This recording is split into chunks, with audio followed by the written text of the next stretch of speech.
KW Continente presenta los análisis y comentarios del ingeniero José Isabel Blandón y Fernando Correa. Muy buenos días, Panamá. Hoy es martes, 30 de marzo. Le doy la bienvenida al noticiero, la emisión matutina de Next. Pues, ojo con lo que le voy a decir. ¿Cuáles son los eventos de orden público que hay en la mañana de hoy? Ojo, Panamá Oeste, aquí en la ciudad capital. En el área del Parque 2 de Enero en San Felipe, transportistas selectivos de Veraguas van a exigir certificados de operación. A las 6 de la mañana se debe haber dado un cierre de vía en Veracruz, sector de Playa Bonita. Moradores que fueron desalojados del sector de Tranquilandia piden a las autoridades viviendas dignas. A las 7 de la mañana hay una marcha de obreros del Suntrack desde diferentes puntos. Uno, desde en San Francisco de Paitilla y Punta Pacífica, en defensa de la Caja del Seguro Social. También hay una marcha en el Cangrejo, desde el edificio Luxor. A las 7 de la mañana también hay un piqueteo en Vía España, próximo a la estación de bomberos de Carrasquilla, aquí cerca, por obreros del Suntrack. También en Colón a las 8 de la mañana hay un piqueteo en la oficina regional del Mitradel, pues por parte del sindicato de los transportes de carga. A las 8 de la mañana en Colón también, Barrio Sur, en las oficinas de la Autoridad de Tránsito y Transporte Selectivo, un grupo de taxistas exigirán que se les entregue certificados de operación. Panamá Oeste, atención, 9 de la mañana, encuentro de dirigentes y posterior piqueteo por parte de Conusi, Suntrack, Frenadeso, Mocona y otros, el Mastranto de la Chorrera, instalaciones del Centro Regional Universitario. A las 9 de la mañana, concentración en el Parque de Catedral por parte de ambientalistas. Exigen exigir una respuesta ante la aprobación inconsulta por el Plan de Ordenamiento Territorial. 10 de la mañana, piqueteo en San Francisco, en la Contraloría General de la República por parte de los trabajadores de la empresa Central Mix. En Herrera, atención, cierre de vía en el Churrasco de Chitré. Transportistas selectivos exigen que a partir del 1 de abril se suspendan las medidas de pares y nones. En Caledonia, a las 10 de la mañana, hay una caminata desde la Escuela República de Venezuela hasta la Presidencia de la República por transportistas selectivos apoyados por Canatra. Exigen que mantengan la medida de pares y nones. A las 2 de la tarde hay una conferencia de prensa, en el edificio Oceanía, por parte del grupo de Realizando Metas, para eventos que van a realizar después de Semana Santa, y en todo el país también habrá de manera espontánea acciones de protesta de moradores exigiendo bonos y bolsas de comida, agua potable, energía eléctrica y otras. Bueno, pues por lo menos buenas noticias. Desde el próximo lunes a los maestros del 8-1 a Reján, 8-6 a Miguelito y el 8-10 Panamá Este se les iniciará un proceso de vacunación para ir buscando esa ansiedad de regreso a clases. Atención, porque ya el barco de Suez abrió el tránsito, y sobre eso hoy la Unión de Capitanes y Oficiales de Cubiertas pide a la ACP el uso de equipos confiables y apropiados. Atención, porque el próximo mañana hay lotería y las decenas sugeridas son la del 8, la del 2, la del 1 y cúranse con el 7, dice don Monchi Díaz. Don José. Buenos días, Fernando. Buenos días. Buenos días a toda nuestra audiencia que nos sigue en Radio KW Continente y en Canal 21 Next TV. Hoy es martes 30 de mayo, martes santo. Estamos en la Semana Mayor. Esta es una semana para reflexionar. Usted llévese la guía que Fernando se la acaba de dar para cuando vaya por algún lado sepa dónde que está el bullicio de lo que es. ¿O dónde no está? Quiero agradecerle a Víctor Epifanio. Le decía a Fernando muy temprano que nos mandó un recetario de cómo comer, cuántas formas de hacer el puerco hay, qué recetas más deliciosas. Don Víctor, mándenos unos cuantos para acá para repartirlo aquí a la gente para que aprenda cosas. Para que aprendan a hacer puerco de diferentes formas. No nada más está friendo puerco, ¿no? Hay mil formas de hacer esa deliciosa carne que nos brindan los porcinocultores panameños. Eso es. Muchas cosas que contarle hoy en la mañana a nivel internacional. Fernando, me impresionó por decir lo menos. Y fíjese que en este momento ya impresionarse es bastante difícil, ¿ah? Porque ha pasado de tantas cosas. Uno se impresiona, pero la mala. Sí, pero hay cosas, por ejemplo, buenas dejan muy pocas cosas. Antes tener un dirigente malo era difícil. Sí. Ahora parece como que ha habido una especie de generación espontánea. Ayer escuchaba a la doctora Rochelle Walensky. Ella es la directora del CDC, el Centro de Control de Enfermedades Infecciosas de los Estados Unidos. Una mujer de unas credenciales impresionantes. Decir en cámara, la fatalidad es inminente. Con lágrimas en los ojos. Y casi llorando. Cosa que es poco usual en una doctora científica. Y más como ella. Sí. ¿Y ella qué es lo que estaba tratando de decirnos y decirle al pueblo norteamericano? Porque el CDC, este es el CDC de los Estados Unidos, pero es punto de referencia en el mundo. Decía ella, ante los hechos que estoy mirando, 27 estados al alza, 6.800 nuevas hospitalizaciones han aumentado de 4.600 a 4.800. El incremento de la positividad me hace pensar que a pesar de las vacunas vamos a tener tiempos muy oscuros y casi llorando. Hizo esta advertencia que después fue recogida por el presidente Biden en otra instancia un poco más tarde, y el presidente dijo, Biden, estamos lejos de la victoria con respecto al virus, a pesar de que los Estados Unidos ya en este momento lleva más de cerca de 150 millones de vacunados y 18%, 17% de vacunados completos. Y él espera que para abril pueda tener la mayoría de los norteamericanos vacunados, y a la velocidad de 2 millones y algo que están vacunados por día. El presidente Biden, los norteamericanos catalogan su esfuerzo en vacunación extraordinariamente bien, con un 78% de aprobación de toda la población de los Estados Unidos de Norteamérica. Me impresionó, Fernando, esta señora Walensky. Les recomiendo que la vean, está en la web de la CNN, esta entrevista a la señora directora Rochelle Walensky, una de las mujeres más talentosas en materia de investigación científica del CDC. Por otro lado, Fernando, si usted cree que Brasil estaba... Bueno, lo que dijo el presidente Lula ayer fue... Mire lo que está pasando genocida, en ese país. El ministro de Relaciones Exteriores renunció porque él...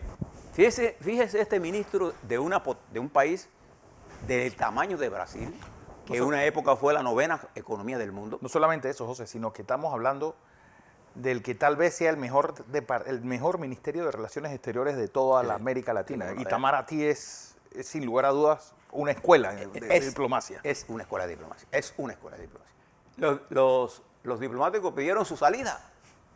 Porque este hombre, este señor, por aquí tengo el nombre, el ministro de Relaciones Exteriores, Ernesto Araujo, este hombre se peleó con China, pero a ultranzas, alegando que el virus que se había desatado en China lo había creado China. Era un trompista.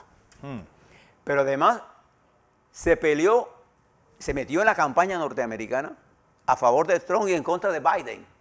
Y quien gana las elecciones, Biden, Brasil se ha quedado sin vacunas. Bueno, este caballero renunció en el día de ayer. Pero también renunció el ministro de Defensa de Brasil, Azevedo, el San Francisco Azevedo de Solon. El ministro de Defensa renunció, provocando una crisis de gabinete. Al presidente Bolsonaro ya anteriormente había renunciado el general Pasolo, ¿se acuerda? Que era ministro de Salud. De Salud, que hablaba, parecía más un brujo, porque este era un general que no sabía nada de medicina. Y fue todo un fracaso, y fue sustituido por un cardiólogo, Quiroga. La situación en Brasil es de tal magnitud que la crisis política, unida a lo que está ocurriendo con el virus, en los últimos días ha habido promedios días consecutivos de más de 3.000 muertos por día, entre viernes y sábado y domingo. Y además llegó un momento en que ha habido días en estas semanas, hace unos 4 días, en donde sobrepasaron los 100.000 casos positivos. O sea, además de la crisis general del COVID, que está fuera del control, además de eso, está el presidente metido en una crisis política y una crisis económica, que ha generado una situación social grave en ese gran país que es Brasil. Y ahora se encuentra el presidente Bolsonaro entre la rubia y la morena en medio de tanta confusión. Además de eso, mis queridos televidentes, el presidente Bolsonaro acusó a una periodista del diario La Hoja de San Pablo. La Folha de São Paulo. La Hoja de San Pablo. Patricia Campos de Melo la acusó a esta periodista distinguida de La Hoja de San Pablo de que ella estaba pidiendo favores sexuales a un amigo de él para obtener información dañina a la personalidad del presidente Bolsonaro. Esto fue a juicio y el presidente Bolsonaro fue condenado por la corte a pagar 3.500 y a pedir una disculpa a estas periodistas. Fíjese el lenguaje de los personajes estos. En medio de esta no fuera tan trágico si no tuviéramos la situación tan grave de salud pública que hay en ese país. Preste la atención a lo que está ocurriendo en Brasil, porque parte del P1 brasileño está aquí ya. Y de acuerdo a la búsqueda epidemiológica que Panamá está haciendo intensamente, la paciente que fue detectada negativa y que después entró y se determinó que tenía, ha contaminado a 2 más. Y nuestro equipo epidemiológico le está dando seguimiento. Usted preste la atención a lo que digan nuestros médicos. En Brasil se está generando una situación altamente peligrosa que ya Panamá tomó medidas con respecto a la movilización de gente de Brasil hacia Panamá. De Sudamérica entera. De Sudamérica entera, porque lo que pasó en Uruguay es parte de este descuido de Uruguay, que pensó que, bueno, nosotros somos bendecidos por quien sea que ya lo haya bendecido, ahora están en una situación insostenible, igual que Paraguay. Venezuela se encuentra en una situación seria, muy grave. Colombia, igual. Venezuela. Y Venezuela, ya lo dije, Venezuela es un desastre. Eso es un desastre. Aparte del que tenían, ahora viene este nuevo. Y fíjense, estimados televidentes, para que ustedes miren el efecto político de esto antes de entrar a mirar la crisis de COVID mundial. Estuve revisando, Fernando, las encuestas de Perú. Le he dicho que la fragmentación que ha producido la teoría de caiga el que caiga y todo el uso del lawfare como un instrumento de sustitución de la lucha política, usando la justicia como elemento de persecución y destrucción, y que ha producido tantos presidentes en tan corto tiempo en ese país. Fíjese las últimas encuestas que tengo aquí. De acuerdo a las últimas encuestas en Perú, cuyas elecciones son entre 2 semanas, 3. estaría ganando las elecciones Johnny Lezcano, un populista económico, pero un hombre de derecha en materia de derechos humanos. Fíjese usted qué contradicción. Este hombre tendría con 11.4% al frente de las encuestas. 11.4%. En segundo lugar estaría Rafael López Aliaga, un multimillonario que se dice él es el Bolsonaro. Esta es la quinta esencia de la arrogancia que deja el poder económico creyéndose que él es tiene un hombre de 50 años, arrogante, desconocedor de la situación, apoyado por el capital financiero de Perú, pero con todas las agravantes de ser uno de los hombres más incapaces para dirigir una nación en este nivel de fraccionamiento, con un discurso antifeminista, de un machismo de eso, de regambre, Este hombre marcha en segundo lugar, muy cerca, casi prácticamente en un empate. Él está con 9.7% en segundo lugar. Sigue Verónica Mendoza, una mujer de centro izquierda que ha tomado la lucha contra el COVID como su caballito de batalla, con el 9,6%, a punto uno de este. Lo que quiero señalarle es que los dos que están en primer lugar representan ninguna salida para Perú. Nada. En cuarto lugar se encuentra un prestigioso economista, que usted estuvo hablando. Ayer tuvimos al jefe de campaña. El jefe de campaña de él, Hernando Soto, con 8,5%. En cuarto lugar se encuentra George Forsyth. ¿Se acuerdan que estaba de primero? El futbolista. El futbolista, con 8,2%. Y sigue Keiko Fujimori con 7,9%. Eso es lo que están marcando. Es decir, entre todos no representan ni el 60% de la población. Y además la insatisfacción es mayor que cualquier candidato. Puede pasar cualquier cosa en Perú. Le quiero señalar esto porque es un país sumido en la profunda crisis sanitaria que se encuentra. Un país sumido en el... Bueno, en Perú hay 3 Perú realmente, plenamente marcados. De la sierra, el de la costa y el de la selva. Eso es una cosa marcada, ¿no? Y un ejército insaciable, responsable de más de ello de los intereses de la clase dominante económica, que solo se comprometió en la revolución del 68, cuando después lo destronaron a Velasco. A Velasco Ibarra. Este país se encuentra en un proceso electoral sin dirigente visible y sin ninguno de ellos haciendo una propuesta de verdad seria. El que más tiene una propuesta es el economista Soto, pero un hombre viejo. Casi 80 años. 80 años. Para el Perú de hoy, que requiere... yo no sé si usted conoce el Perú, Fernando, pero sí. Perú no es un país cualquiera. Perú es un país que para moverse de un lado a otro es complicado. Se necesita conocimiento y mucha energía. Necesita gente con tamina. Ese es el Perú.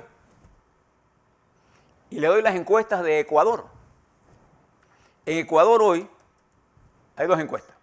Recuerde que esta es una segunda vuelta en la que solo se va presidente entre Andrés Arauz, del grupo correísta, y Guillermo Lasso, un banquero del grupo de los neoliberales. Bueno, de acuerdo a las encuestas que tengo aquí, Arauz ganaría con 37,87 y Guillermo Lasso quedaría con 30,9. Hay una diferencia casi de 7 puntos, que se mantiene igual en la siguiente encuesta, en donde Andrés Arauz tendría 34,1 y Lasso 27,1. Entre los dos tienen 57%. La abstención, el voto nulo, que llama a la que está llamando los indígenas, representa el 20% y el voto castigo blanco 5%. Es decir, esta es una elección impredecible, con tantos votos sueltos que hay por ahí. Suelto. Ahí el voto útil es el que va a definir este proceso electoral. Y entonces Perú se enfrenta a... ¿Vieron? Ecuador está en medio de un país dividido, por lo menos, en 4 partes. Por lo menos, socialmente hablando y políticamente hablando. Sin perspectiva, endeudado por un gobierno incapaz le dijo Moreno, incapaz, que lo ha dejado sumido en una crisis médica, una crisis social, una crisis política, una crisis de corrupción y un país prácticamente paralizado en materia de economía. Estas son las situaciones de nuestro continente. Y ya Chile anunció la postergación por un mes de las elecciones que tienen como objetivo la selección de los 155 constituyentes que van a reformar la Constitución, que será sometida a un plebiscito por allá por octubre, noviembre. Esa es la situación de nuestro continente, de Brasil, sin hablar de la situación de Argentina, que Argentina, entre un paso para atrás y uno para adelante, ha logrado recuperar un parte del terreno en materia económica, pero sigue siendo un país con alta cantidad de problemas, y para Uruguay, que se había salvado, se encuentra en este momento en medio de la crisis, sin hablar ahora entonces de nuestros países más cercanos, Venezuela, en la crisis que se encuentra, terrible, y Colombia. Si usted va hacia nuestros hermanos centroamericanos, la situación es grave. Y ahora le planteo el COVID. Fernando, si me da los números en COVID a nivel mundial. Ok, hoy amanecemos en COVID a nivel mundial. Atención, pues, como habíamos avanzado, 128.580.400 casos. Hay 2.821.363 fallecidos. Ya hay vacunados 434.999.795. Hay 28.992.300 casos activos, una tasa de letalidad mundial de 2.19. ¿Los Estados Unidos? Estados Unidos, bueno, que ya no es el gran epicentro de esta pandemia. Brasil. Bueno, es 31.033.554 casos, de los cuales 563.207 fallecidos. Hay 6.956.298 casos activos, 1.81 de tasa de letalidad. Ayer hubo 71.010 casos y 701 fallecidos. Y vamos a Brasil, que ayer solamente tuvo 87.483 nuevos casos, 3.547 fallecidos. 3.500. Por eso Lula da Silva ayer hablaba que Un había genocidio. un genocidio. Hay 12.584.231 casos. ¿Se acuerda de la fiebrecilla? El resfriadiño. El resfriadiño del señor. 314.419 fallecidos. Hay 1.300.565 casos activos. La tasa de letalidad de Brasil es de 2.50. Ahora, preste la atención a México y recuerde lo que es siguiente. El gobierno mexicano de los muertos, léalo. México, 2.456.344. Hay 215.230 A esos fallecidos. 215.000, multiplícalo por 1.61 para que vea la tasa, la cantidad de muertos. 1.61 le da... Sí, le hay que añadirle 120.000. 620.000. Sí. Ojo de buen cubero. Eso sería aproximadamente 323.000 hacia el aire, Sí. de muertos, que eso sería el segundo lugar, sobrepasando a Brasil, México. Y esto no está dicho por enemigos de México, esto está escrito por el propio gobierno mexicano. Bueno, la tasa de letalidad de 8.76. Y sigue siendo una de las más altas. Y el presidente mismo sigue jugando a un enfrentamiento entre los mexicanos y los empresarios mexicanos en medio de una situación en lo que se requiere la más absoluta unidad de los países. Entonces, ¿por qué yo le planteo todo esto? El COVID, si usted quiere ver cosas terribles, mire lo que está pasando allende nuestras fronteras del continente. Mire lo que está pasando en Birmania, en donde este fin de semana llegaron a matar 100 personas en el día de las Fuerzas Armadas, en lo que los militares dedicaron ese día a hacer su fiestón. Y hay una nueva investigación de periodistas norteamericanos hablando de los grandes negocios de los militares birmanos, de cómo se llenan los bolsillos de millones de dólares en tráficos de drogas y en negocios montados desde el gobierno, y cómo los hijos de los generalatos, ¿no?, son los que controlan todos los negocios. Y ellos han decidido mantenerse el poder masacrando, porque ahora lo que hay es una masacre por día, ya no se cuentan, y el mundo reacciona. Hay dos países que no han condenado a Birmania solamente: China y Rusia. La situación en Birmania es insostenible, sin hablar de lo que está ocurriendo en África. Pero fíjense que es importante lo siguiente: la liberación del barco allá en Suez, en el canal de Suez, abrió una discusión sobre la importancia del comercio y de las rutas marítimas en el mundo. Y ya llegaron a la conclusión de que es imprescindible el uso de esas rutas marítimas. No se puede prescindir del comercio por la vía marítima. Es el más eficiente y el más barato y el de mayor volumen, al más bajo costo. Esto no se puede hacer por avión. Entonces tiene que ser por avión. Y esto ha puesto en discusión cómo se va a distribuir el nuevo comercio. Nosotros somos parte de esa decisión. de esa distribución. Y los Estados Unidos, con el presidente Biden, ha llegado a una decisión geopolítica. Biden sentó su política exterior claramente con respecto a China. Es más, de hecho, ya le mandó a decir a China, mantengo los aranceles y las sanciones. Y le subió la parada al señor Vladimir Putin en Rusia, mientras acaba de declarar la puesta en marcha, en discusión y debate para el presupuesto, de un programa ambicioso de infraestructura por más de 3 trillones, 3.000 millones de dólares de infraestructura. ¿Usted recuerda? 3 billones. Sí. ¿Usted recuerda el gobierno de Eisenhower? Una de las cosas que hizo el presidente Eisenhower fue la renovación de casi la mayoría de las infraestructuras, grandes carreteras, puentes, que se encuentran en ese estado desastroso. Esta fue una de las promesas del presidente Trump, que Trump era más dirigido a hacer espectáculos mediáticos, el showman de la televisión, de hacer todos los días un problema, y Biden está más dirigido a sentar a sus enemigos, a decirle, hey, aquí la lucha es esta, mis aliados son estos, mientras él está moviendo toda su política exterior para unir, ha planteado una línea para remodelar la infraestructura de los Estados Unidos, que está haciendo un desastre. Y eso emplea mano de obra. Y ahí está. Y entonces Estados Unidos apuesta a un crecimiento acelerado, y lo vamos a tener. Bueno, el New Deal ¿Eso por qué es importante para nosotros? Porque nosotros somos socios estratégicos de ellos, y porque a ellos les es más fácil mover del este a oeste por el canal de Panamá que el canal seco de ellos. Nosotros somos más competitivos en eso. Y prestemos la atención a esas cosas. En vez de estar envueltos en que si Maduro es bueno, ¿quién puede decir en este momento que Maduro es bueno, o que el régimen de Maduro es un régimen revolucionario? A ver, o que el señor Ortega representa una revolución socialista, progresista.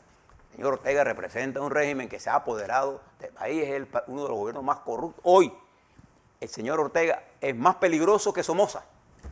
Sí. Ahí ha hecho más daño, o tanto daño como Somoza. Hablar de estas cosas, tonterías. Nosotros nos enfrentamos a una nueva situación en el mundo y que van a tener repercusiones en nuestro país. A la vuelta, ¿cómo estamos nosotros en COVID?